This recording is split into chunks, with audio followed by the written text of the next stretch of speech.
ये 251 कुंडिया गायत्री महायज्ञ जो यहाँ रखने का मेन जो हमारा उद्देश्य था वो ये था कि हमारा पर्यावरण शुद्ध बने। जैसे पराली जल रहा है उससे पोल्यूशन हो रहा है, तो इससे भी हो रहा है, लेकिन पराली इसमें जमीन आसमान का अंतर है। आज से नहीं, अध्यात्म आप देखो कब से चला आ रहा है, और सनातन की जो नींव है वो यज्ञ है। ग्रह फोर को देखते हुए जो प्रतीकात्मक ढंग से एक आहुति दी गई है, ये हमारा शांति कुंज हरिद्वार के तत्वाधान में ही ऐसा कार्यक्रम, ऐसा विलक्षण कार्यक्रम हुआ है। हम ऐसे कार्यक्रम की काफी प्रशंसा करते हैं और शांति कुंज हरिद्वार की भी प्रशंसा करते हैं। नमस्कार भक्तजनों, दिल्ली में हुए अखिल भारतीय गायत्री परिवार की तरफ से आयोजित 251 कुंडिया गायत्री महायज्ञ बहुत मामलों में अनोखा रहा। अनोखा इसलिए रहा कि दिल्ली में बढ़ते प्रदूषण के बीच में यह एक ऐसा महायज्ञ था जो प्रदूषण से लड़ाई में सबसे आगे रहा। इसके अलावा भी इस यज्ञ में बहुत सारी खास बातें रहीं। आज एस्ट्रोधाम चैनल में हम इस संदर्भ में आपको विस्तार से बताएंगे, लेकिन आप इस वीडियो को अंत तक जरूर देखें। और हाँ, यदि आपने मेरे चैनल एस्ट्रोधाम को सब्सक्राइब नहीं किया है तो सब्सक्राइब अवश्य कर लें।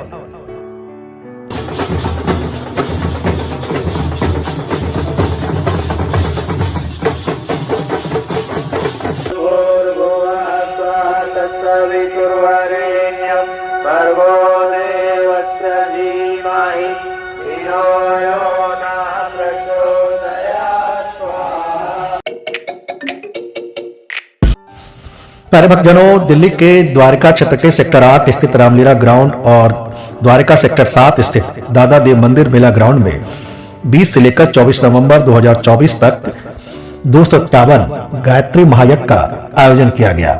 इसमें दिल्ली के प्रदूषण को देखते हुए और प्रशासन द्वारा प्रदूषण रोकने के लिए किए जाने वाले प्रयासों का समर्थन करते हुए 251 हवन कुंडों में दीप जलाकर प्रतीकात्मक रूप से हवन को किया गया।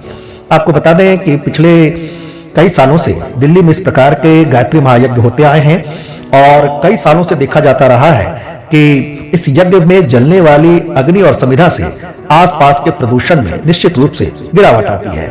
परंतु जिस प्रकार से इस बार दिल्ली में बढ़ते प्रदूषण के कारण ग्रह 4 लागू है, इसमें सहयोग करते हुए अखिल भारतीय गायत्री परिवार ने इस बार लकड़ी नहीं जलाने का निर्णय लिया और प्रतीकात्मक तौर से केवल दीप जलाकर हवन किया गया।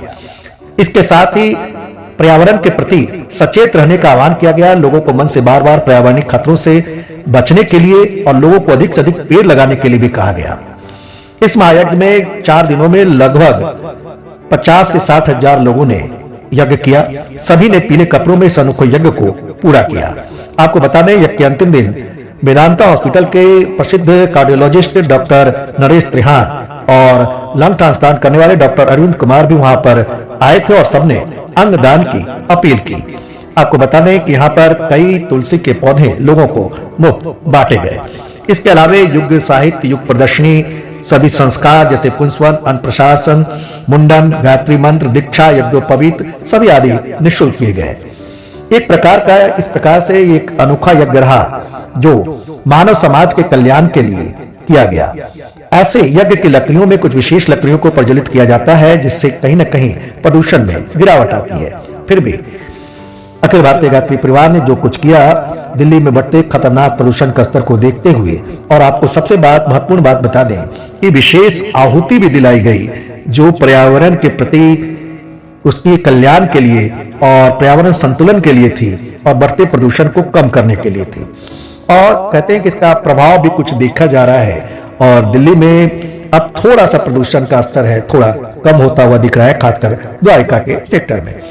तो इस संदर्भ में आपके क्या विचार हैं? क्या वास्तव में यज्ञ कर्म से प्रदूषण के स्तर में गिरावट आती है? क्या मंत्रों के उच्चारण भी और भारतीय सनातन धर्म की प्रवृत्ति किसी न किसी प्रकार से हमें पर्यावरण के प्रति सचेत तो करती भी है और साथ साथ पर्यावरण संतुलन में काम करती है? आपके क्या विचार है जरूर लिखकर भेजिएगा। हम फिर मिलेंगे एस्ट्रोधाम में इसी प्रकार की खबरों के लिए। तब तक के लिए नमस्कार, जय गायत्री मां।